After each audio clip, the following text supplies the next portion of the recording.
بسم اللہ الرحمن الرحیم، وائس جموں کشمیر۔ میں ہوں مرزا شفیق، آپ کے ساتھ سچ کے ساتھ۔ میرے ساتھ ہیں سردار شوکت علی کشمیری، چیئرمین وسیلہ کشمیر پیپلز نیشنل پارٹی۔ شوکت صاحب سے کچھ باتیں ہوں گی، کچھ آپ سے۔ کل لاہور میں بس کل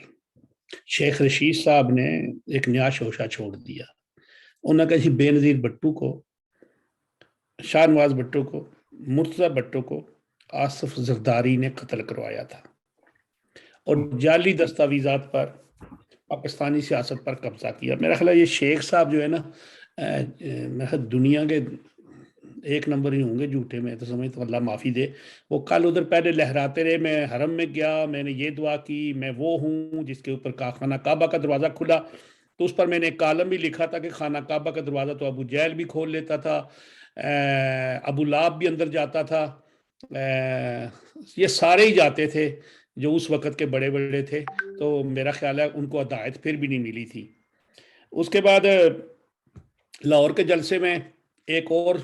متوالا اٹھا، اس نے کہا قاسم سوری نے وہ کام کیا کیونکہ یہ شیر شاہ سوری کی نسل میں سے تھا۔ چلو ماننا چاہیے، لیکن یہ عمران خان کا میرا خیال ہے آخری سیاسی جلسہ تھا۔ اب اس کو بھرپور جواب ملنے والا ہے ان کو، کیونکہ ادارے جو ہیں نا، انہوں نے اب سوچ لیا کہ جو یہ الزامات لگ رہے ہیں نا، ان کا جواب اسی انداز میں دیا جائے۔ تو شاید انشاءاللہ رمضان کے بعد میرا خیال ہے کافی کچھ بدلے گا۔ تو شوکت صاحب سے چلیں گے، بات کریں گے، ان کے ساتھ بھی زیادہ باتیں تو نہیں سن۔ السلام علیکم جی۔ جی وعلیکم السلام۔ وعلیکم السلام۔ کل شہباز شریف صاحب نے فاٹا کا بھی دورہ کر لیا، روایتی پگڑی بھی پہنائی گئی، آرمی چیف نے ان کا وہاں پہ استقبال کیا، اور جنرل فیض حمید صاحب نے ان کو بریفنگ بھی دی۔ دیکھیں اس کے جی یہ تو ہوتا ہی رہے گا، اور بنیادی طور پہ ان باتوں میں کچھ بھی نہیں رکھا ہوا کہ وزیر اعظم نے کہاں کا دورہ کر لیا، کہاں کا نہیں کر لیا، کس نے بریفنگ دی، کس نے نہیں۔ بنیادی بات یہ ہے کہ فوج میں ایک تقسیم ہے، کچھ لوگ جو پرو عمران خان ہیں اور کچھ لوگ اینٹی عمران خان ہیں۔ باقی یہ تو ساری دنیا جانتی ہے کہ 60% آبادی جو ہے وہ، یا 60% ووٹر جو ہے وہ ان اتحادی جماعتوں کے ساتھ ہے۔ لیکن یہ نہیں ہے کہ عمران خان کے فالوورز اب بھی موجود ہیں، اور مجھے نہیں لگتا کہ ان کے کسی جلسے جلوسوں پہ کوئی پابندی لگے گی۔ وہ جلسے جلوس ہوتے رہیں گے، اور جو ان کے چاہنے والے ہیں عمران خان صاحب کے، وہ ان کے جلسوں میں نہیں، میں نے یہ بات نہیں کہ پابندی لگے گی، ان کو جواب جلسوں میں جواب ملنے والا ہے۔ اور آج ہائی کورٹ نے وہ حمزہ شہباز کے وہ اس کے لیے بھی کہہ دیا ہے، حلف کے لیے بھی۔ ہاں وہ تو جو ہے نا، انہوں نے تو سپریم کورٹ، ہائی کورٹ نے کہا ہے، پنجاب ہائی کورٹ نے، کہ گورنر جو ہے وہ اپنی کانسٹیٹیوشنل جو رسپانسبلٹیز ہیں ان کو ڈسچارج نہیں کر رہے ہیں، جی، اور پریزیڈنٹ کو بھی میرے خیال میں وہ فیصلہ بھجوا دیا گیا ہے کہ آپ ہیں متبادل آدمی کو نامزد کریں جو چیف منسٹر سے ہیلپ لے۔ ٹھیک، تو آج وہ جی نیشنل سیکورٹی کی بھی ہو گئی میٹنگ۔ ہاں وہ تو خیر ہم پہلے سے ہی کہہ رہے تھے کہ یہ ایسا نہیں ہوتا۔ کوئی ملک، کسی ملک کے خلاف اگر کوئی فرض کریں کہ اس پروپیگنڈے کو بائی بھی کر دیا جائے، تو سازشیں کوئی کسی کو بٹھا کے تو کوئی ان رائٹنگ نہیں ہوتی۔ دوسری بات یہ ہے کہ پاکستان میں امریکہ کی جو ایکسس ہے وہ GHQ تک ہے۔ ان کو جس وقت کوئی کام کرنا ہوگا تو وہ آپ کے سفیر کو زحمت نہیں دیں گے۔ اور ویسے بھی جو اس وقت بظاہر جو لگتا ہے کہ اس کی کوئی ایسی وجہ نہیں تھی، عمران خان صاحب نے جو ہے نا ایک ہی وجہ بیان کی، اور وہ یہ تھا کہ جی میں نے روس کا دورہ کیا۔ جب کسی ملک کے ساتھ، کسی ایک سٹیٹ کے دوسری سٹیٹ کے ساتھ ریلیشن شپ ہوتی ہے تو اس کا دورہ کوئی غیر معمولی بات نہیں ہوتی۔ ہاں یہ غیر معمولی بات تھی کہ انہوں نے اس دورے کو ایکسپٹ کیا۔ وہ رشیا کا تھا کہ چلو کوئی آ رہا ہے جو ایک شیڈول پروگرام ہے تو اس کو بھی نپٹا لیتے ہیں، ورنہ عمومی طور پر جب کوئی ہنگامی حالت ہوتی ہے یا ایک ملک کوئی کسی ملک پہ حملہ کرنے والا ہوتا ہے تو ایسے موقعوں پہ فارن ڈیلیگیشنز کو یا کسی وی آئی پی کو جو ہے وہ اٹینڈ کرنے کا موقع نہیں ہوتا، تو وہ اس کو پوسٹ پون کر سکتے تھے، جو انہوں نے نہیں کیا۔ باقی یہ تھا کہ اس سے کوئی پاکستان کوئی ایسا ملک نہیں ہے جس کو اٹھا کے جو ہے نا وہ رشیا اپنی گود میں رکھ لے گا، اور چائنا جو جو جو امریکہ ہے اس سے پاکستان چھن جائے گا، ایسا کچھ بھی نہیں ہے۔ اور امریکہ کے پاس ہے تو بے شمار ایسے ٹولز ہیں کہ وہ اگر کسی بھی حکومت کو، اور خاص کر کے ایسے ملک ہے جن کی معاشی حالت درست نہیں ہے، تو ان کو اگر وہ دبانا چاہیں تو ان کے پاس بے شمار ٹولز ہیں، ورلڈ بینک ہے، آئی ایم ایف ہے، اور امریکہ اگر کسی ملک کو کوئی سزا دینا چاہے تو ابھی مجھے نہیں لگتا کہ تیسری دنیا کے یہ ممالک ان میں اتنی ایک طاقت ہے کہ وہ اس کی کسی بھی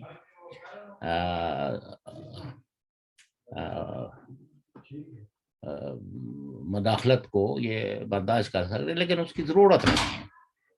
امریکہ مداخلت کرتا ہے تو جہاں وہ یہ ضرورت سمیٹا ہے، انہوں نے رجیم چینج بھی کی ہیں، اور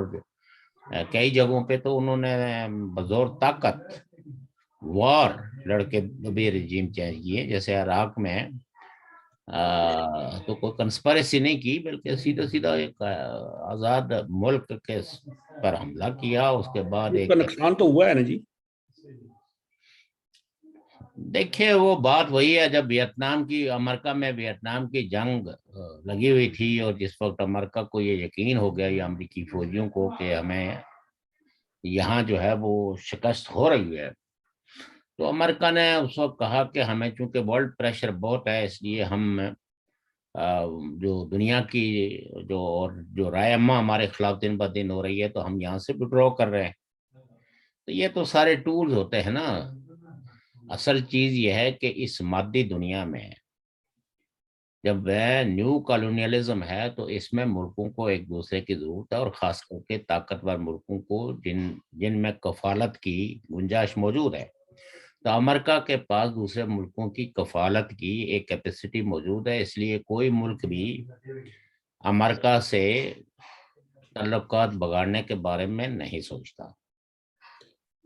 امریکہ نے آج پاکستان کو ایک بجلی کا جو پلانٹ ہوتے ہیں نا جی شعبہ، جی اس میں $2.35 کروڑ کا ایک منصوبہ دے دیا ہے۔ اس کی وہ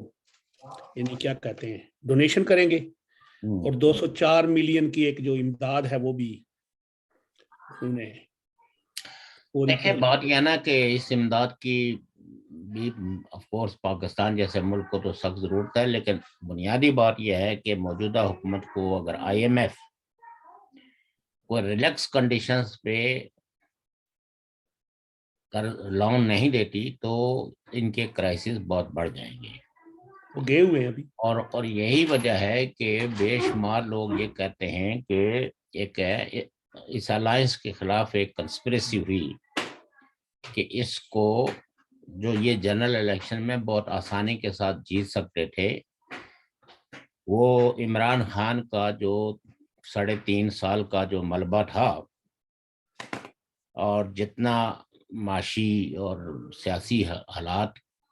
خراب ہوئے تھے، وہ سارا کچھ ملبہ ان کے کندھوں پہ ڈال دیا، اور ان کے لیے ایک یقیناً بہت امتحان کی بات ہے کہ آیا یہ کوئی ریلیف عوام کو دے پائیں گے یا نہیں دے پائیں گے۔ عوام یہ محسوس کریں گے کہ عمران خان ہٹ گیا اور کوئی نئی حکومت آئی ہے، یا لوگوں کو یہ لگے گا کہ پہلا ہی کوئی کنٹینیو کر رہا ہے۔ یہ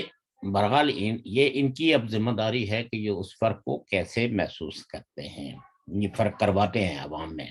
اپنی پالیسیوں کی وجہ سے، اپنی ڈیلیبریٹس کی وجہ سے، اور پھر اڑوس پڑوس میں تعلقات کو بہتر اور تجارت کے حوالے سے کس طرح کی پالیسی، کس طرح خاص کر کے خارجہ پالیسی کو استوار کرتے ہیں۔ آئی تھنک کہ جو بلاول بھٹو کی اور نواز شریف صاحب کی ملاقات بھی بہت اہم تھی، اگرچہ اس کے خال پریس میں نہیں آئے، انہوں نے اپنی پریس کانفرنس میں تو جنرل باتیں ہی کی ہیں یا ملک کے موجودہ صورتحال پہ گفتگو کی ہے، لیکن میں یہ سمجھتا ہوں کہ اس میں یقیناً بلاول بھٹو نے کچھ نہ کچھ ان سے رہنمائی بھی حاصل کی ہوگی کہ خارجہ پالیسی کو کن خطوط پہ استوار کرنا ہے، بالخصوص انڈیا کے حوالے سے کیا پالیسی ہونی چاہیے اور کس طریقے سے انڈیا کے ساتھ تعلقات کو استوار کیا جا سکتا ہے بہتر، اور وہ تعلقات جو جن میں کافی کشیدگی ہے، اور گزشتہ 3.5 سالوں سے تو آپ کہہ سکتے ہیں کہ اوپنلی تو یعنی جو ہائی لیول کی کوئی میٹنگ بھی نہیں ہو پائی ہے، تو اس میں دیکھنا پڑے گا کہ جتنے بھی پاکستان کی جو سٹیک ہولڈرز ہیں یا جو سٹیک ہولڈرز نہیں بھی ہیں لیکن طاقتور ہیں، وہ ان تعلقات کے حوالے سے سویلین حکومت کو کتنی ایک آزادی دیتے ہیں۔ انہوں نے تو وہ عمران خان صاحب تو آزادی کا نعرہ لگا رہے ہیں، اب پتہ نہیں وہ کس سے آزادی لینا چاہتے ہیں، لیکن ہم تو یہی مفہوم لیتے ہیں کہ بیسیکلی جو آرمی کا جو اسٹرانگ ہولڈ ہے سویلین حکومتوں پہ، اس سے آزادی تو یہ تو بیچارے نون لیگ یا مولانا فضل الرحمان یہ تو پہلے بھی یہی نعرے لگاتے رہے۔ یہ تو عمران خان صاحب تو کہہ رہے ہیں کہ میں فوج کے بارے میں بات نہیں کر رہا ہوں، میں ان لوگوں سے، وہ بات یہ یہ تو ہے نا، چور ڈاکو ہیں ان سے۔ بات یہ ہے نا کہ ان سے تو آزادی یہ تو کل تک آپ اقتدار میں تھے نا، تو انہوں نے کون سے کوئی غلامی مسلط کی ہوئی تھی؟ یہ بہت ساری وہ جیسے کہتے ہیں نا کہ کہنا بیٹی کو اور سنانا بہو کو والی بات ہے۔ عمران خان کی یہ ساری جو رمزیہ گفتگو ہے، چونکہ سیدھے الفاظ میں تو مزاحمت کرنے کی صلاحیت ہے یا طاقت نہیں ہے، تو یہ اشارے کرہوں صحیح باتیں ہوتی رہتی ہیں اور وہ کر رہے ہیں، اور کچھ لوگ جو ان کے قریب ہیں جو پرو آرمی ہیں انہوں نے بھی ان کو سمجھایا ہوگا کہ بھائی بات یہ ہے کہ اگر آپ نے آرمی کے بارے میں کوئی اوپن، آرمی سے مراد جب ہم آرمی کہتے ہیں تو اس سے ہرگز مراد جونیئر آفیسرز یا فوج کے آ رہا ہے ادارے کے بارے بات ہے۔ جو وہ لوگ جو پالیسیوں میں میٹر کرتے ہیں، تو نے ان کو سمجھایا ہے میرے خیال میں، جس کو عمومی طور پر پاکستان کی پالیٹکس کی زبان میں کہتے ہیں کہ اس کا وہ کیا اپ ڈیٹ کر لیا گیا ہے، سافٹ ویئر جو ہے نا وہ اپ ڈیٹ ہو گیا ہے۔ جیسے اب پریزیڈنٹ صاحب کل تک تو منہ پھلائے بیٹھے تھے، آج جو وہ آگے ہیں جناب کوئی 3 کے 4 وزراء کی تقریب وفاداری میں، تو کافی جو صورتحال میں ایک سدھار حکومتی سطح پہ یا وہ جو سٹینڈ آف تھا وہ اس میں کافی بریک آیا ہے، اور آئی تھنک کہ اب پریزیڈنٹ وہ جو رکاوٹیں کھڑی کر رہے تھے وہ کھڑی نہیں کریں گے، اور شاید وہ جو گورنر جہاں بھی ان میں لگانے ہیں وہ گورنر بھی لگائیں گے، اور جو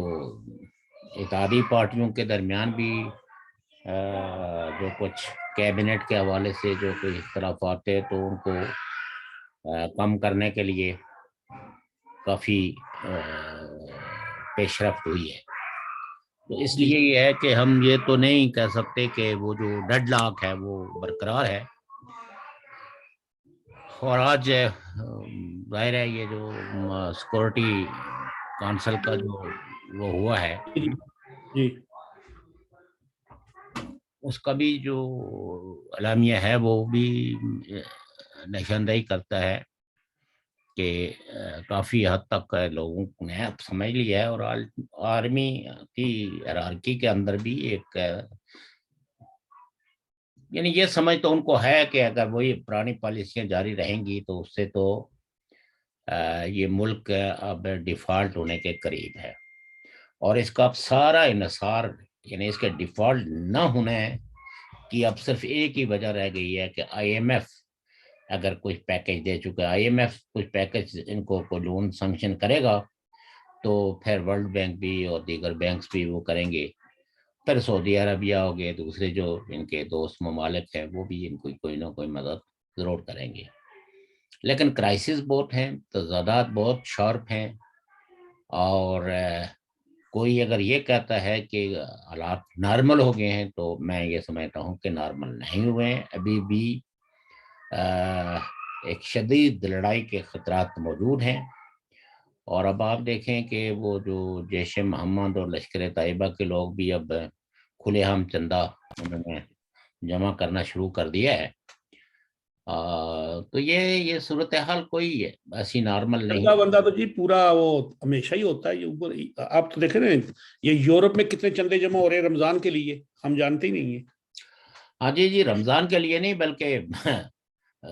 رمضان کی آڑ کے اندر جو ہے نا جی آر کے اندر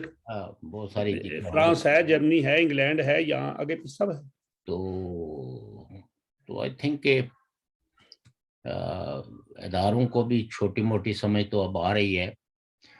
کہ وہ جس کو کہتے ہیں نا ہاتھوں سے گانٹیں جو لگائی جاتی ہیں بعض دفعہ وہ دانتوں سے کھولنی پڑتی ہیں۔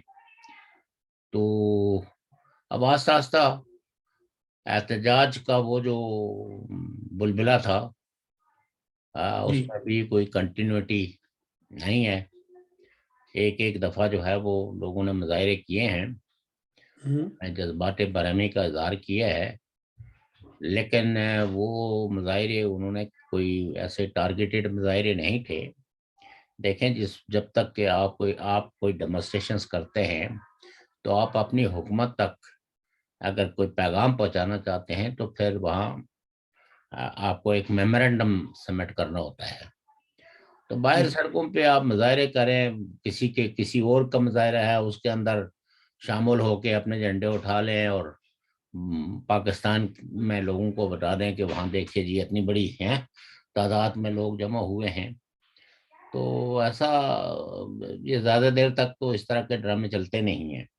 لیکن اس میں کوئی شک نہیں ہے کہ جو اوورسیز پاکستانی ہیں، چونکہ یہ پارٹی بنی ہی اوورسیز میں ہے، تو اور باہر بیٹھے ہوئے لوگ جن کو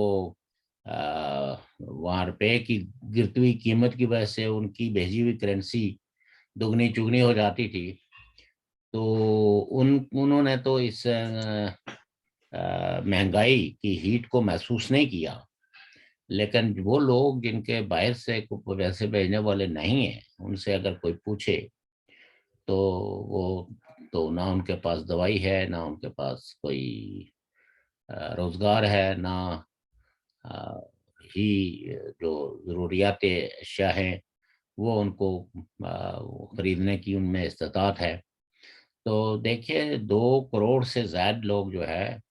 وہ ان 3 سالوں میں غربت کی بین الاقوامی شرح سے نیچے کی زندگی بسر کر رہے ہیں۔ اور میں نے کل بھی کہا تھا کہ کرپشن کا جو اشاریہ ہے وہ بڑا ہے، ٹرانسپیرنسی انٹرنیشنل کی جو رپورٹ ہے تو وہ عمران خان صاحب کے سارے دعووں کا منہ چڑھا رہی ہے، حقائق اس سے بالکل برعکس ہے۔ ہم ان کی پاپولرٹی یا ان کے فالوورز کی کوئی تعداد گھٹانے کے کسی چکر میں نہیں ہے، چونکہ اس سے ہمارا کوئی فائدہ نہیں ہے، لیکن یہ حقیقت ہے کہ وہ کوئی گڈ گورننس نہیں دے سکے۔ وہ جو ان کے ٹال کلیمز تھے ان میں سے کسی ایک دعوے کو بھی وہ امپلیمنٹ نہیں کر پائے۔ ڈاکٹر صاحب پاکستان میں غربت کی ایک اور وجہ بھی ہے، جی جی، ایک بندہ کمانے والا تھا 8 بندے کھانے والے ہوتے، وہاں پہ نہیں، وہاں پہ کوئی بندہ نہیں، یورپ کی آپ مثال نہیں دے سکتے، یہاں پہ سب لوگ کام کرتے۔ نہیں دیکھیے میں کہہ رہا ہوں کہ یورپ میں سے جو لوگ کما کے پیچھے اپنے لوگوں کو بھیجتے ہیں اپنے رشتہ داروں کو، تو شاید مہنگائی کی اس ہیٹ کو وہ محسوس اس لیے نہیں کرتے کہ چونکہ روپے کی قیمت گرنے کی وجہ سے فورن کرنسی کی جو ویلیو ہے وہ بڑی ہے، وہ چاہے سعودی ریال ہو، دینار ہو، ڈالر ہو، یورو ہو، پاؤنڈ ہو۔ تو اس لیے یہ ہے کہ وہ لوگ جو ہے وہ اس عرصے میں جو مہنگائی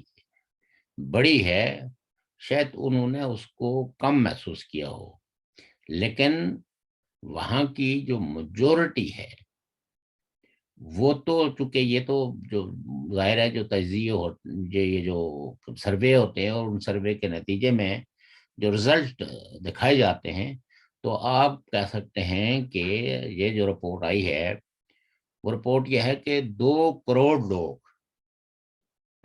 ان 3.5 سالوں میں جو پہلے غریب تھے لیکن بلو دا پاورٹی لائن نہیں تھے، 2 کروڑ لوگ بلو دا پاورٹی لائن گئے ہیں۔ باقی ایک آدمی کھاتا ہے تو ایک جو ہے وہ کماتا ہے، یہ الگ کہانی ہے۔ یہ فیملی سسٹموں کے اندر جو ہے وہ اس کا اس بات سے تعلق نہیں ہوتا۔ بات یہ ہوتی ہے کہ اوورآل سماج میں دیکھا جاتا ہے کہ جو بلو دا پاورٹی لائن لوگ کون سے ہیں، اور جو لوگ ہیں ان لوگوں کو شمار کیا جاتا ہے کہ جن کے پاس 2 وقت کا کھانا میسر نہیں ہوتا، بلکہ ایک ہی وقت کا کھانا صحیح وہ ان کو اتفاق کرنا پڑتا ہے۔ اور روزگار جو دیکھا جاتا ہے ملک کے اندر کے روزگار کے مواقع کیا ہیں، کیا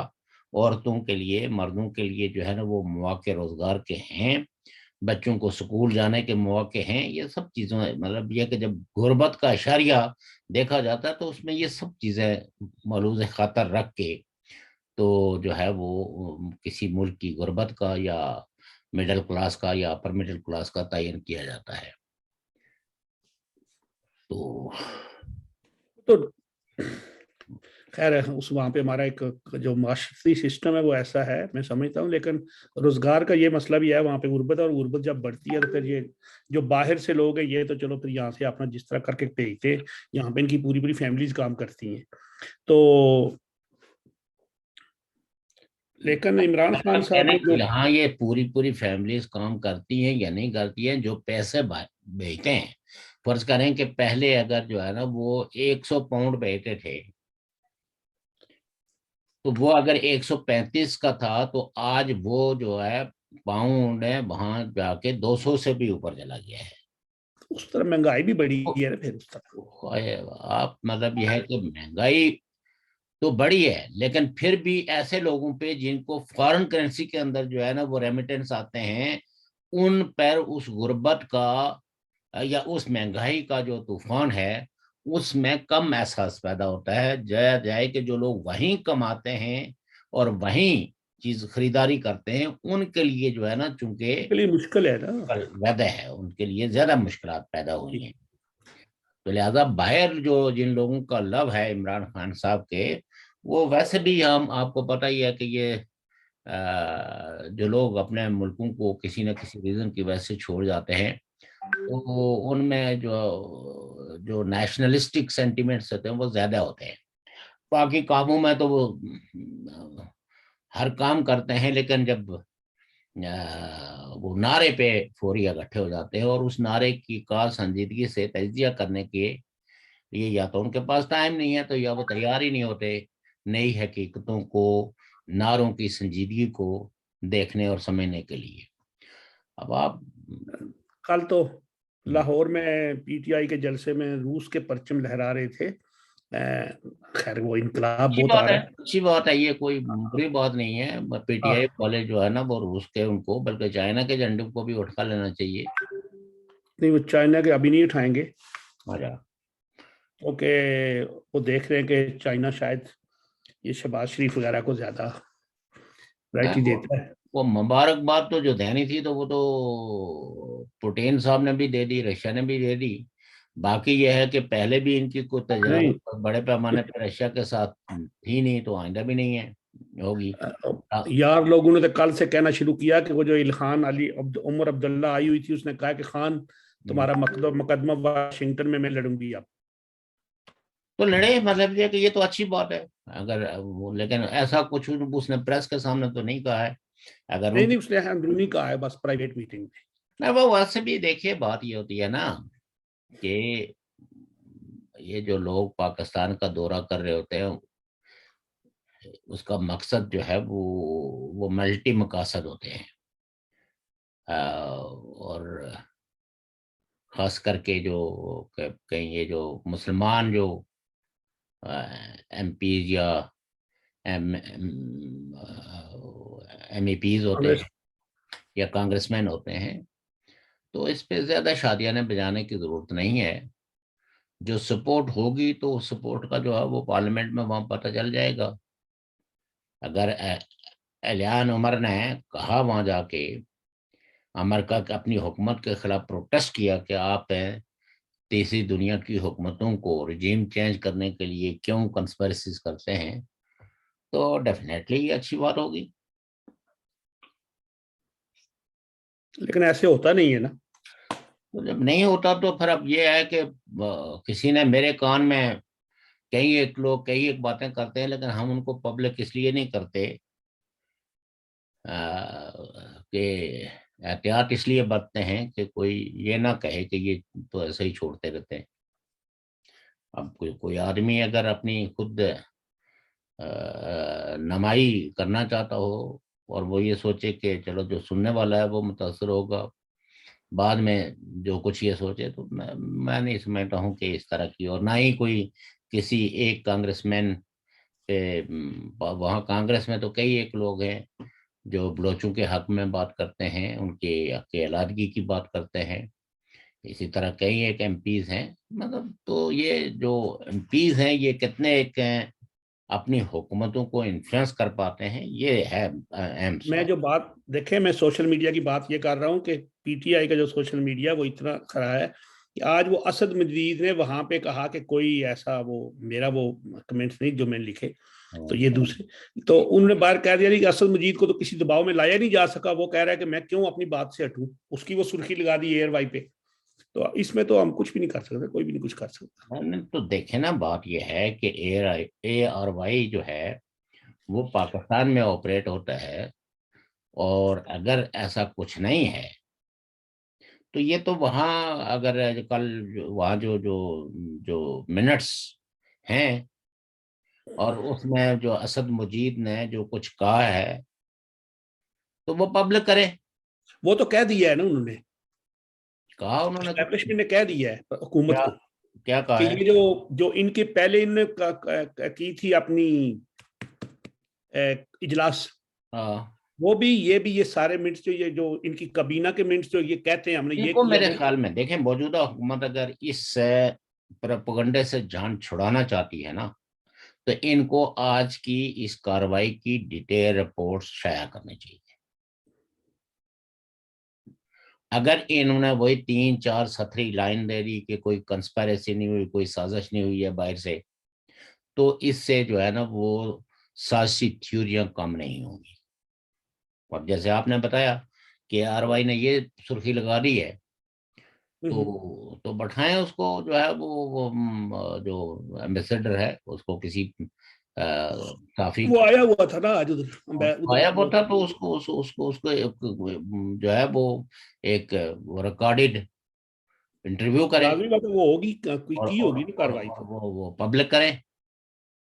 وہی لیکن اسی کے بارے میں کہہ رہے ہیں کہ اسٹیبلشمنٹ اور حکومت میں یہ ہوا ہے کہ ان کے جتنے بھی جو منٹس ہیں وہ سارے پبلک کرنے چاہیے. دیکھیے علیم صاحب، بات یہ ہے نا کہ اسٹیٹ جب اپنے بارے میں درست ادراک کر کے درست فیصلے نہ کر پائے نا، تو وہ چاہ رہے ہوتے ہیں کہ کچھ لوگ یہی بیانیاں رکھیں. پاکستانی اسٹیبلشمنٹ کی ہمیشہ جو المیہ رہا ہے کہ پہلے تو وہ جان بوجھ کے کچھ مذہبی پارٹیوں کو اینٹی امریکہ نعرے ان سے لگوایا کرتے تھے کہ تاکہ ہم یہ کہیں کہ یہاں بنیاد پرستی اتنی بڑھ گئی ہے، اینٹی امریکہ، تو آپ سپورٹ کریں فائنینشلی تاکہ ہم ان کو کاؤنٹر کریں اور امریکہ کا کے لیے زیادہ سے زیادہ جو ہے نا وہ فضا ہموار کریں. تو یہ ایک وہاں پرسپشن یا ایک جو ایک گہری سوچ پائی جاتی ہے کہ جتنے یہاں اینٹی امریکہ نعرے لگیں گے تو امریکہ جو ہے وہ اس کے بدلے میں وہاں کی فوجی اسٹیبلشمنٹ کو، وہاں کی ایجنسیوں کو اور وہاں کی گورنمنٹ کو اسٹیبلٹی مہیا کرنے کے لیے جنرل کے ساتھ فنڈز مہیا کریں گے. تو یہ ان کی جو رانگ اسٹریٹجیز اور رانگ ٹیکٹسز ہیں، وہ اس کی وجہ سے آہستہ آہستہ پاکستان یکو تنہا ہوا. اور کوئی ان ڈیپتھ وہاں ڈیبیٹ نہیں ہوتی، ڈسکشن نہیں ہوتی، ہر دوسرا آدمی دوسرے آدمی سے خوفزدہ رہتا ہے. یہ اس طرح کی میٹنگوں کے اندر بھی کوئی بات نہیں ہوتی. ایک ہی دفعہ ہوئی، وہ نواز شریف صاحب جب پرائم منسٹر تھے تو ڈاؤن ڈیکس کروا کے اس گورنمنٹ کو جس طرح کی ہزیمت کا شکار جو ہے وہ اسٹیبلشمنٹ نے کیا. حالانکہ کیا کہا انہوں نے؟ یہی کہا کہ بھئی یہ پالیسیاں کنٹینیو رکھتے ہم پاکستان کو سروائیو نہیں کروا سکتے، پاکستان کی سروائیول خطرے میں ہے ان پالیسیوں کی وجہ سے. ہاں، اور جو ایمبیسیڈرز کی یا جو فورن آفس کی جو ان پٹ تھی وہ یہ تھی کہ کوئی ہمارا سننے کے لیے تیار نہیں ہے، کیونکہ گراؤنڈ جو ہے وہ کچھ اور چگلی کھا رہا ہوتا ہے اور ہم کچھ اور بیان کر رہے ہوتے ہیں، تو لہذا کوئی ہم پہ ٹرسٹ کرنے کے لیے تیار نہیں ہے. نتیجہ آپ کے سامنے ہے کہ کس طرح نواز شریف صاحب کے خلاف آرٹیکل لکھے گئے، کس طرح کا ماحول کریٹ کیا گیا، کس طرح کی ڈرامے بازیاں کی گئی، اور ایک اچھی بھلی حکومت جو ہے وہ ڈسٹیبلائز ہوئی اور الٹیمیٹلی ان کو اقتدار سے بے دخل کر دیا گیا. تو یہ آج بھی پاکستانی اسٹیبلشمنٹ جو ہے بہت اسٹرانگ ہے، اور فوج کے اندر کچھ پالیسی سازوں کو یہ تھا کہ اگر عمران خان صاحب جو ہے، دیکھیں نا، اپوزیشن پارٹیوں کی الگ کنسرنس تھی اور آرمی کے اندر ایک الگ کنسرنس تھی. جو لوگ نہیں چاہتے تھے کہ فیض حمید جو ہے وہ آرمی چیف بن جائے، تو ان کو یہی خطرہ تھا کہ عمران خان اگر رہ گئے، معاشی خطرات کا تو ایک الگ وہ ہے، لیکن ان کو یہ تھا کہ اگر ان کو 2-3 مہینے بھی اور گزارنے دیے گئے تو یہ فیض حمید کو، اور کچھ لوگ جی ایچ کو میں بیٹھے ہوئے نہیں چاہتے تھے کہ فیض حمید جو ہے وہ آرمی چیف بنے. اور عمران خان کے بارے میں ایک عام پرسپشن یہ پائی جاتی تھی کہ اب ان میں ڈیلیور کرنے کی کوئی صلاحیت موجود نہیں ہے. نتیجہ یہ ہے کہ فوجیوں کو پینشن دینا اور تنخواہیں دینا بھی مشکل ہو جائے گا. جبکہ اپوزیشن پارٹیوں کی کنسرنز یہ تھی کہ بھئی پہلے انہوں نے 4 لاکھ فوج لگا کے تو ہم لوگوں کو الیکشن ہروائے اور ایک ہائبرڈ رجیم قائم کی، اور اگر عمران خان کو کچھ اور وقت مل گیا اور اگر وہ جو فیض حمید آگے، تو پھر تو یہ آگے جو ہے نا پہلے 4 لاکھ لگائی تھی تو اب 5 لاکھ لگا کے 6 لاکھ لگا کے تو پھر الیکشن جو ہے نا وہ ریگ کر کے تو بن جائیں گے. تو ہم 5 سال جو ہے وہ سلیکٹڈ کرتے رہیں گے، تو لیکن ہمارے اس سلیکٹڈ کا جو اس لفظ کی جو اہمیت اور افادیت ہے وہ بھی کھو جائے گی. تو خطرات جو ہے وہ پاکستان کی پولیٹیکل پارٹیوں کے پاس ڈیفرنٹ قسم کی کنسرنس تھی، اور اسی کنسرنس کی بنیاد پہ انہوں نے فوری طور پر آپسی اختلافات کو مٹا کے تو ایک کنسنسس بلڈ کیا. آرمی نیوٹرل اس وجہ سے نہیں ہوئی کہ ان کی عمران خان نہیں سنتا تھا، بلکہ آرمی کی نیوٹرلٹی یہ تھی کہ تاکہ اپوزیشن پارٹیوں کو یہ کانفیڈنس بحال ہو جائے اور یہ آگے جائیں کہ بھئی ہم کوئی مداخلت نہیں کریں گے. تو یہ اس طرح کے میسیجز ہوتے ہیں. اور کٹ شارٹ ٹو بی بریف کہ آرمی اور اپوزیشن پارٹیوں کا ایک نقطہ کامن بن گیا کہ عمران خان کو اب اقتدار سے بے دخل کیا جانا چاہیے. اگر پلاننگ آرمی کے ساتھ بیٹھ کے کی جاتی تو شاید یہ کام جو ہے وہ زیادہ نفاست کے ساتھ ہو سکتا تھا. تو ظاہر ہے کہ پولیٹیکل پارٹیوں کے ہاتھوں میں تھا، تو انہوں نے ایک جو اپنا آئینی اختیار تھا اس کو استعمال کیا، لیکن اس آئینی اختیار کو بلڈوز کرنے کے لیے پی ٹی آئی نے جس طرح کا رویہ اختیار کیا تو وہ تو کوئی ڈیموکریٹک رویہ نہیں ہے. جب آپ ہاؤس میں اپنی اکثریت کھو دیتے ہیں تو اگر آپ کا جمہوری ذہن ہے تو آپ کو خود ہی ریزائن کرنا پڑے گا. ایک آدمی کہہ رہا ہے کہ جی میں آخری بال تک لڑوں گا تو میں یہ کروں گا، جبکہ میجورٹی جو ہے وہ دوسری طرف کھڑی ہے. جو ہاؤس وزیر اعظم بناتا ہے وہ ہاؤس آپ کے خلاف ہو گیا. تو یہ ایک ہے بہت، میں یہ کہتا ہوں کہ ایک ان ڈیموکریٹک، ایک فسطائی سوچ کا اظہار جو ہے وہ پی ٹی آئی کی قیادت نے کیا. اگر یہ میجورٹی کا اعتماد کھانے کے بعد ریزائن کی طرف چلے جاتے تو شاید ان پہ لوگوں کا چھوٹا موٹا جو ہے نا وہ اعتماد بڑھتا کہ ہاں یہ بھی ایک ڈیموکریٹک پارٹی ہے. اب تو لوگوں کو یہ ہے کہ یہ تو ڈیموکریٹک پارٹی ہے ہی نہیں, یہاں تو مائٹ از رائٹ ہے کہ ہمیں طاقت مل گئی, اب اس طاقت کے بلبوتے پہ ہم سب کچھ بلڈوز کر دیں گے. ابھی تو وہ کہہ رہے ہیں کہ الیکشن میں جائیں. وہ الیکشن میں تو ظاہر ہے کہ الیکشن کے بغیر تو وہ کہتے ہیں فوری الیکشن کرائیں. وہ کہہ رہے ہیں نا, لیکن جو لوگ اقتدار میں آئے ہیں ان کے پاس تو ایک لیگل مینڈیٹ تو 1.5 سال کا ہے, لیکن یہ الیکشنز ہیں, یہاں نو کانفیڈنس ہوا ہے نا, یہاں کوئی ایسا تو نہیں ہوا نا کہ وہ البتہ جو ایک کانسٹیٹیوشنل جو بحران ہے کہ 123 کے قریب جن لوگوں نے ریزائن کیا ہے, اگر ان میں سے کچھ لوگ واپس نہیں آتے اور یہ 123 کا فگر برقرار رہتا ہے تو ڈیفینیٹلی ان کو اگلی الیکشن میں جانا پڑے گا, یا پھر ان 123 حلقوں میں نئے الیکشن کروانے پڑیں گے. ایسے تو ایوان کو بالکل خالی تو نہیں رکھا جا سکے گا. 123 ممبران کی تعداد تو کوئی کم تعداد تو نہیں ہوتی, ایک بڑی تعداد ہے. تو اس سے آپ اس کو کہہ سکتے ہیں کہ لٹل بٹ یہ ایک کانسٹیٹیوشنل کرائس تو موجود ہے کہ آپ کی جو اپوزیشن ہے وہ ایوان سے باہر ہے. جو لوگ ایوان کے اندر موجود ہیں, جو پی ٹی آئی کا ریبیلیس گروپ ہے, تو ان کی تعداد جو ہے وہ کوئی زیادہ نہیں ہے, وہ یہی 21 22 23 لوگوں پہ ہے. اس سے کام نہیں چلایا جا سکے گا, یا تو ان حلقوں میں فوری الیکشن کروانے پڑیں گے. فوری سے مراد یہ ہے کہ ودن انہوں نے کہا ہے نا کہ ایک ایک کر کے آ کے پہلے استعفے کی تصدیق کریں پھر ہم الیکشن کرا دیں گے. ہاں, اس میں حکومت کو ڈیلے کرنے کا ایک موقع تو مل جائے گا کہ جو ہے نا تصدیق کرنے کے لیے وہ نہیں جو آ لوگ آئیں گے 10 لوگوں کی کرتے جائیں گے, 10 لوگوں کی نوٹیفکیشن جاری کرتے جائیں گے. 123 ہیں, 13 دن ایسے لگیں گے, پھر اسی طرح آگے ان کو نہیں, یہ اتنی بات سمپل نہیں ہے نا. ایک سٹنگ جو اسپیکر ہے, ڈپٹی اسپیکر, جی, اس کو جو وہ ٹائپ کیے ہوئے اور دستخط کیے ہوئے استعفے تھے, اس نے ان سب کا نوٹیفیکیشن نکال دیا نا کہ ان کے استعفے ہم نے منظور کر لیے. نہیں وہ کر نہیں سکتا تھا نا اس طرح. نہیں, وہ دیکھنا, یہ تو آپ اور میں کہہ رہے ہیں نا, آئین جو کہہ رہا ہے پاکستان کا. مسئلہ یہ ہے نا کہ آئین کا مطلب یہ ہوتا ہے کہ جو اسپیکر ہے اس کا اطمینان, وہ مطمئن. اگر ایک سپیکر جو ہے وہ ان کو ڈسکوالیفائی کر کے تو ان کے استعفے بھجوا دیتا ہے الیکشن کمیشن کو, تو یہ ڈی سیٹ ہو جائیں گے. ہاں, اس کے لیے کانسٹیٹیوشنل ریمیڈی یا اس فیصلے کو کے خلاف جب تک کہ 20 25 30 جو ہے وہ ایم این ایز آ کے پیش نہیں ہوتے کہ ہم نے کوئی استعفیٰ نہیں دیا, نہ ہمارے استعفیٰ دینے کی کوئی انٹینشن تھی, تو دین اس میں ڈسپیوٹ پیدا ہو سکتا ہے کہ یہ جو ڈپٹی اسپیکر تھا اس نے غلط کیا, اس نے پروسیجر کو اڈاپٹ نہیں کیا. دین کانسٹیٹیوشنز کے حوالے سے بات کی جا سکتی ہے.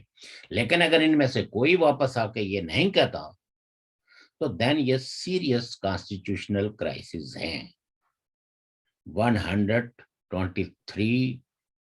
استعفے کوئی معمولی بات نہیں ہے. ٹھیک ہے جناب, تو ہمارا وقت بھی ہو رہا ہے, تو ناظرین سامعین کل پھر ایک نئے موضوع سے حاضر ہوں گے. تو باقی آج آزاد کشمیر میں ایک بڑا تقریباً خوشگوار واقعہ ہوا رمضان میں. کچھ دکانداروں کی اور وہ پبلک کی لڑائی ہوئی ہے, جو غیر ریاستی دکاندار ہیں ان کی راولہ کوٹ میں بڑی مار داڑ ہوئی ہے. تو ایک اور خبر بھی ہے کہ جتنے بھی ٹورسٹ اسپاٹس ہیں, جو امپورٹنٹ ایریاز ہیں جو ٹورزم کو گرو کیا جا سکتا ہے, ان سب جگہوں پہ یہ جو تینوں مسلح افواج ہیں ان کے لوگوں نے جگہیں جو ہے وہ لیز پہ لے کے تو وہاں گیسٹ ہاؤس اور ریسٹ ہاؤس بنانا شروع کر دیے ہیں, جس میں سدن گلی, لیس ننا, ان جگہوں پہ کام بھی سٹارٹ ہو گیا ہے. تو یہ بھی بڑی تشویشناک بات ہے کہ آرمی کے لوگ جو ہے وہ اب ٹورسٹ پلیسز پہ اس طرح کی کاروائیاں کر رہے ہیں.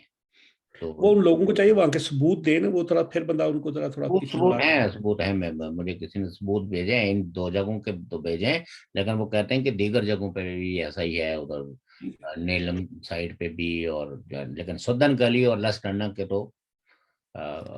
ٹھیک ہے، ہم ایک. اس موضوع پہ بات کریں گے انشاءاللہ. اور کل بھی ہم نے بات کی تھی کہ حکومت آزاد کشمیر جو ہے اس کو ہم لوگ پھر مطالبہ کرتے ہیں. وہ ماریہ طاہر والا مسئلہ جو ہے بھائی، وہ اس کو انصاف دلاؤ. ابھی سپریم کورٹ میں جائے گی، وہ کدھر سے پیسے لائے، کدھر سے سب اس کی جمع پونجی تو آپ نے لے لی ہے. تو ہم اسی پہ اکتفا کرتے ہیں، اجازت چاہتے ہیں ناظرین، کل پھر ملیں گے انشاءاللہ.